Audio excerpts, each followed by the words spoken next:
Pernah merasa kayak teriakanmu hilang ditelan hiruk-pikuk dunia? Seakan-akan keberadaanmu tak terlihat, bak bintang redup di langit yang terlalu terang? Banyak yang kehilangan kesempatan emas, rezeki bahkan ketenangan hati hanya karena bicara tanpa berpikir. Mereka lupa, diam itu emas. Diam yang penuh wibawa, bukan diam yang pasif. Tapi diam yang bertenaga, menyimpan kekuatan luar biasa. Bayangkan air terjun, kekuatannya dahsyat, menggerus batu, tapi suara gemuruhnya kalah dengan desiran angin yang tenang.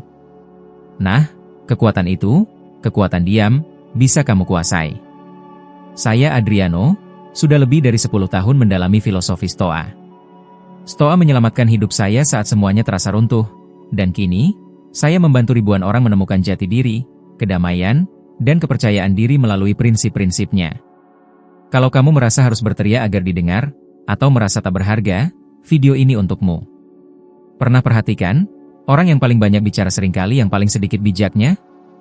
Sebaliknya, orang yang bicara sedikit tapi punya sikap tegas, pandangan tajam, dan aura tenang, justru lebih berwibawa, meskipun tak berucap sepatah kata pun. Inilah inti ajaran Stoa, otoritas lahir dari pengendalian diri.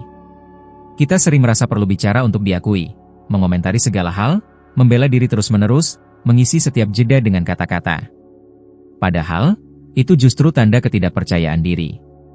Orang yang terus-menerus ingin membuktikan nilainya, belum menemukan nilai itu dalam dirinya sendiri. Stoa mengajarkan kita bahwa nilai sejati tak bergantung pada pengakuan orang lain, tapi pada konsistensi diri. Seperti kata Seneca, diam adalah salah satu alat kebijaksanaan yang hebat. Pikirkan sejenak, kapan kamu paling mengagumi seseorang? Saat mereka bicara panjang lebar? Atau saat mereka menunjukkan sikap teguh tanpa banyak kata? Kekuatan diam bukanlah kepasifan, melainkan penguasaan diri, kecerdasan emosional, dan strategi jitu. Di dunia kerja, misalnya, ini sangat terlihat. Orang yang terlalu banyak bicara dalam rapat sering dianggap gelisah, mencari perhatian, ingin terlihat produktif. Sedangkan orang yang mengamati, mendengarkan, menganalisis, dan hanya berbicara saat punya hal penting untuk disampaikan, itulah yang didengarkan. Kata-katanya berbobot, bermakna. Penelitian di Universitas Columbia membuktikan pemimpin yang mengendalikan ucapannya, menghindari bicara impulsif, lebih dipercaya, dihormati, dan efektif dalam pengambilan keputusan. Keheningan menciptakan ekspektasi. Ia memberi kesan kedalaman, bukan hanya kebisingan. Bayangkan situasi sulit. Pernah terlibat perdebatan, lalu lawan bicaramu mengharapkan reaksimu langsung? Namun, kamu diam sejenak sebelum menjawab. Jeda itu mengubah dinamika emosional. Ia menunjukkan bahwa kamu tak dikuasai emosi, tapi akal sehat. Kamu yang memegang kendali. Epictetus bilang, kita punya 2 telinga dan 1 mulut, agar kita mendengarkan 2 kali lebih banyak daripada yang kita bicarakan. Sederhana, tapi dampaknya besar, terutama di era media sosial, WhatsApp, di mana semua orang berebut untuk didengar, tapi tak ada yang mau mendengarkan. Siapa yang benar-benar mendengarkan? Dialah yang mendapatkan rasa hormat. Mendengarkan dengan penuh perhatian, tanpa memotong, mengoreksi, atau pamer, itu butuh kekuatan. Kekuatan diam itu langka, karenanya dihargai. Contoh sederhana, konflik keluarga. Seseorang menuduhmu, berteriak, meninggikan suara. Nalurimu mungkin membalas. Tapi seorang Stoa, ia mendengarkan. Bernapas. Menilai apakah reaksi itu perlu dibalas. Seringkali ia memilih diam. Karena pengendalian diri lebih efektif daripada konfrontasi. Lama-kelamaan, perilaku ini akan mengubah persepsi orang terhadapmu. Kamu jadi sosok yang terprediksi secara emosional, dalam arti positif. Menyampaikan rasa aman, konsistensi, kematangan. Lihat Keanu Reeves. Tak pernah terlibat perdebatan sia-sia, pertengkaran publik, atau reaksi impulsif. Dia bicara sedikit, tapi bertindak tepat. Inilah yang membentuk citranya, bijaksana, rendah hati, berwibawa tanpa suara. Aksimu adalah komunikasi utama. Bukan ucapan yang menentukan nilaimu, tapi apa yang kamu bangun, bagaimana kamu berperilaku, apa yang kamu tanggung dalam diam. Stoa sejati tak perlu membual, ia menunjukkan kekuatannya dalam menghadapi badai kehidupan. Di keseharian, terapkan ini, macet, ada yang memotong. Nalurimu membunyikan klakson, mengumpat. Tapi kamu diam, melanjutkan perjalanan, karena waktumu, ketenanganmu, fokusmu lebih berharga daripada menang dalam perdebatan sia-sia. Atau, dalam sebuah grup, semua pamer, kamu hanya mendengarkan, tersenyum kecil, menyimpan pendapat. Lama-kelamaan, orang akan menyadari, dia jarang bicara, tapi kalau bicara, berbeda. Itulah kuncinya. Diam, jika dirawat dengan baik, menjadi aura, energi.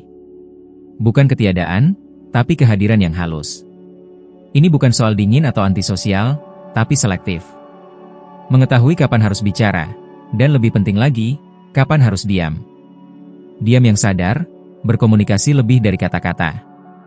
Seiring waktu, orang yang menguasai diam akan memiliki suara batin yang lebih kuat. Saat dunia luar hening, suara hati menguat. Kamu bertindak sesuai jati dirimu, bukan harapan orang lain. Mulai sekarang, bicara lebih sedikit, amati lebih banyak. Bukan untuk terlihat misterius, tapi untuk dihormati karena apa yang kamu bangun, bukan apa yang kamu katakan. Orang yang banyak bicara mungkin menarik perhatian, tapi orang yang diam yang akan diingat. Rasa terbebani karena tak dianggap serius, kata-katamu diabaikan, harus selalu membuktikan diri? Itu berat. Mencari respek lewat kata-kata, padahal respek sejati lahir dari keselarasan ucapan dan tindakan. Stoa menyebutnya integritas. Epictetus berkata, jangan bicara tentang filosofimu. Wujudkan. Apa gunanya bicara berprinsip, kalau tindakanmu sebaliknya?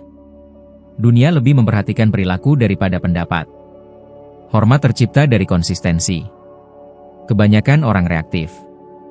Berjanji tak ditepati, mengajarkan ide yang tak dijalani, bicara soal etika, tapi meledak karena hal sepele. Akibatnya, kehilangan kredibilitas. Sekali hilang, tak ada kata-kata yang mampu mengembalikannya. Pernah melihat orang bicara tentang kematangan emosional, tapi kehilangan kendali saat dikritik? Janji berubah, janji bersikap baik, janji menghormati tapi tak pernah ditepati? Ini merusak hubungan, menghancurkan kepercayaan di tempat kerja, merusak citra diri. Frustrasi bukan karena penilaian orang, tapi karena tahu kita tak setia pada prinsip sendiri. Integritas Stoa mudah dipahami, tapi butuh keberanian untuk dijalani. Mulai dari keputusan diam-diam. Melakukan yang benar tanpa tepuk tangan. Menepati janji meski tak diawasi.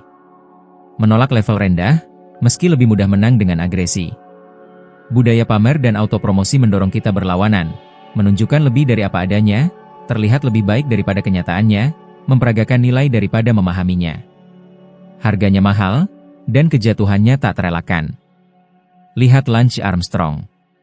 Bertahun-tahun simbol kesuksesan, menang 7 kali Tour de France, diidolakan dunia. Tapi kebenaran terungkap, doping sistematis, kebohongan, manipulasi. Bicara tentang kekuatan dan integritas, tapi tindakannya sebaliknya. Prestise runtuh, bukan hanya gelar yang hilang, tapi juga respek. Bandingkan dengan Morgan Freeman. Tak terlibat skandal, sikap tenang, ucapan yang terukur, aksi sosialnya, konsistensi selama puluhan tahun semua menunjukkan integritas. Ia tak perlu bilang dia bisa dipercaya, orang merasakannya. Ada garis lurus antara ucapan dan tindakannya. Ilmu membuktikan integritas dia memberi dampak langsung pada hubungan dan persepsi orang lain. Penelitian di Journal of Personality and Social Psychology menemukan orang yang selaras dengan nilainya lebih mudah mendapatkan respek dan kepercayaan, terlepas dari status sosialnya. Menepati janji, meski lelah, itu menunjukkan respek. Menolak gosip, meski benar, itu membangun citra. Bilang, tidak tahu, daripada berpura-pura tahu, itu lebih membangun kepercayaan daripada terlihat sempurna. Mudah bilang, aku jujur, aku setia, aku adil. Susah mewujudkannya dalam diam, saat tak ada yang melihat, menuntut, atau memberi imbalan.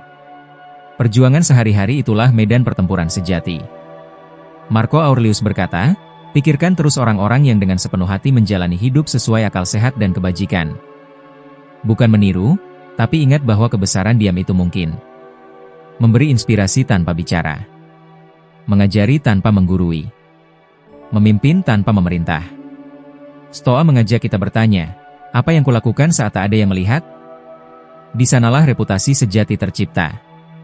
Reputasi dari integritas diam, lebih berwibawa daripada kata-kata. Mulailah sekarang, Tanpa pengumuman, tanpa perlu memberitahu, tinggal bertindak berbeda.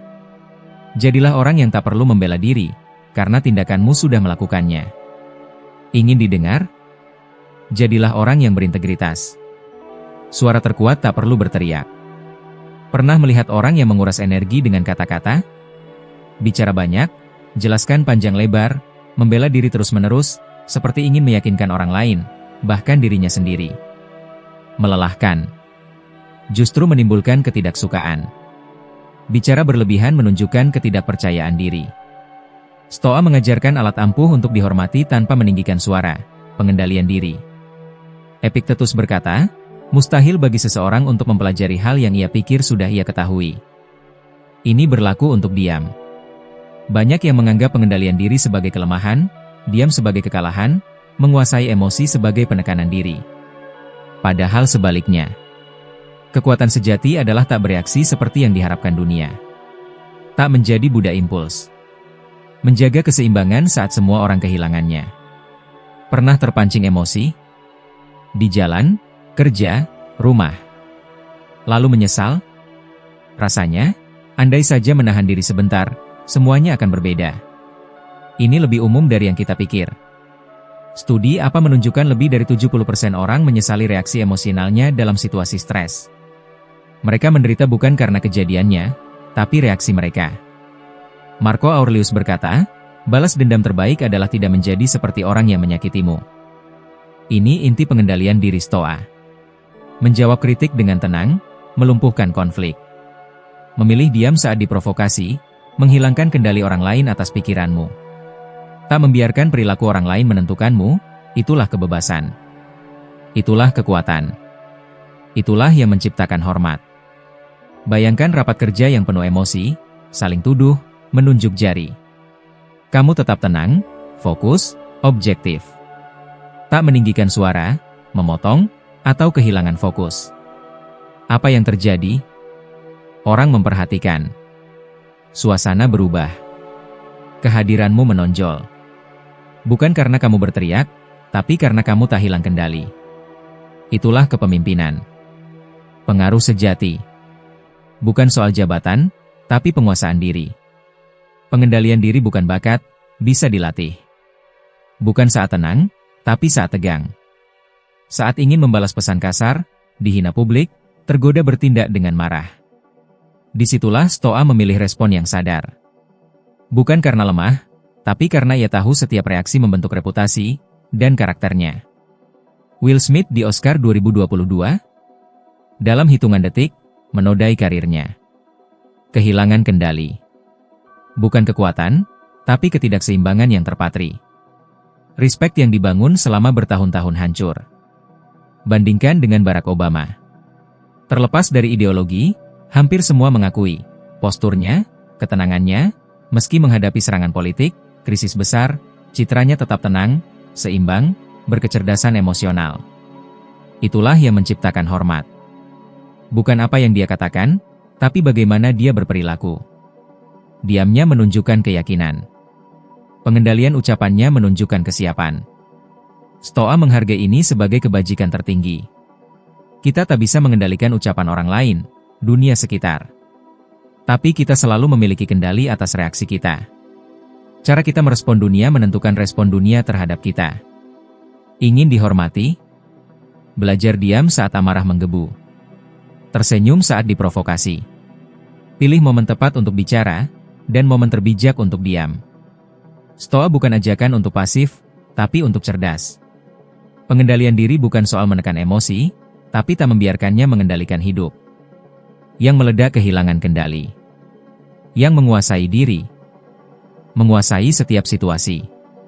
Semua orang ingin diperhatikan. Media sosial jadi panggung teriakan diam-diam. Semua ingin menunjukkan nilai, membuktikan sesuatu, membela diri terus-menerus. Makin berusaha membuktikan, makin terlihat ingin meyakinkan diri sendiri, dan makin tak dipercaya. Stoa mengajarkan sebaliknya, jangan pamer nilai, jadilah sosok yang kokoh, kehadiranmu sudah cukup bicara. Seperti kata Seneca, pohon tetap diam saat tumbuh. Yang berisik adalah kapak yang menebangnya. Yang berbobot, berbicara lebih sedikit. Kita hidup di masyarakat yang haus validasi. Banyak yang kehilangan kendali karena hidup untuk dilihat, dipuji, disetujui. Saat tak disetujui, yang pasti terjadi, karena tak ada yang mampu menyenangkan semua orang, mereka merasa tak berharga, tak terlihat. Ini jebakan emosional, penjara tak kasat mata yang menguras energi, kepercayaan diri, dan tujuan. Diam, dalam konteks ini, membebaskan. Bukan demi orang lain, tapi pilihan sadar untuk damai dengan diri sendiri, terlepas dari pendapat dunia. Nilai tak dibuktikan dengan kata-kata, tapi dengan tindakan berulang, diam, konsisten. Karyawan yang tak bergosip, tak mencari perhatian, tapi bekerja dengan sempurna. Teman yang tak pamer kebaikannya, tapi selalu ada saat dibutuhkan. Wanita yang tak perlu menunjukkan kekuatan, karena ia sudah kuat. Dunia melihat, dan menghormati. Tak ada yang lebih berwibawa daripada keselarasan ucapan dan tindakan. Ada kekuatan luar biasa pada orang yang tak perlu menjelaskan diri. Karena saat kita bertindak dengan integritas dan hidup dengan tujuan, dunia akan memahami, meski butuh waktu. Orang yang benar-benar bersinar adalah yang tak berusaha bersinar, mereka sibuk melakukan apa yang harus dilakukan. Dalam diam. Hari demi hari. Tanpa penonton. Itulah yang membangun reputasi. Marco Aurelius berkata, reputasi seseorang harus dinilai dari tindakannya, bukan ucapannya. Keanu Reeves contohnya. Dikagumi karena sikapnya yang rendah hati, generositas, dan kerendahan hatinya. Jarang muncul di berita karena kontroversi, tak terlibat perselisihan publik, tak membalas serangan. Justru karena itu, ia jadi salah satu figur paling dihormati di Hollywood. Ia tak perlu membenarkan diri untuk menunjukkan nilainya. Ia membangun nilai dengan tindakan, dengan kehadiran, dengan diam. Mengapa ini begitu berdampak? Karena dunia terbiasa dengan kebisingan. Saat ada seseorang yang tak membutuhkannya, perhatian tertuju padanya. Bukan karena kekuatan, tapi karena kontras. Dia menjadi cermin yang menunjukkan kedangkalan orang lain, dan kedalaman orang yang memeliharanya. Terapkan ini dalam hidupmu hari ini. Pernah merasa tergoda untuk membalas komentar pedas di internet, membela diri dari gosip di kantor, atau menjelaskan pilihan kita pada orang yang sebenarnya tak peduli? Tenang, kita semua pernah merasakannya. Kadang, diam itu emas. Mikir dulu, apa yang kita hadapi ini benar-benar perlu diributkan? Mengikuti arus media sosial, berlomba-lomba cari validasi, malah bikin kita stres, depresi, dan terus membanding-bandingkan diri. Rasanya kayak kejar setan, susah dapat, dan kalau dapat, ya cuma sebentar. Lebih baik fokus pada hal-hal yang penting, jalani hidup dengan tenang. Biar orang lain bilang apa, yang penting kita konsisten. Jalan hidup kita sendiri yang menentukan. Membangun reputasi itu gampang, tapi membangun karakter? Itu butuh proses panjang, butuh ketabahan. Seperti kata pepatah, lebih baik berbuat daripada banyak bicara. Buktikan saja lewat tindakan, karya kita yang akan berbicara. Orang mungkin meremehkan, tapi teruslah melangkah, jangan pernah menyerah.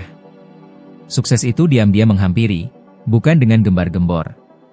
Di dunia yang serba ramai ini, menemukan kekuatan dalam kesunyian dan nilai dalam tindakan, adalah sebuah kehebatan. Dengan begitu, hidup akan lebih jernih, lebih bebas, dan lebih damai. Kita tak perlu lagi buang energi untuk hal-hal yang tak penting, fokus saja pada pengembangan diri. Kalau pesan ini beresonansi dengan Anda, tonton video di layar ini. Semoga bisa membantu perjalanan Anda menjadi pribadi yang lebih baik setiap hari. Sampai jumpa di video berikutnya.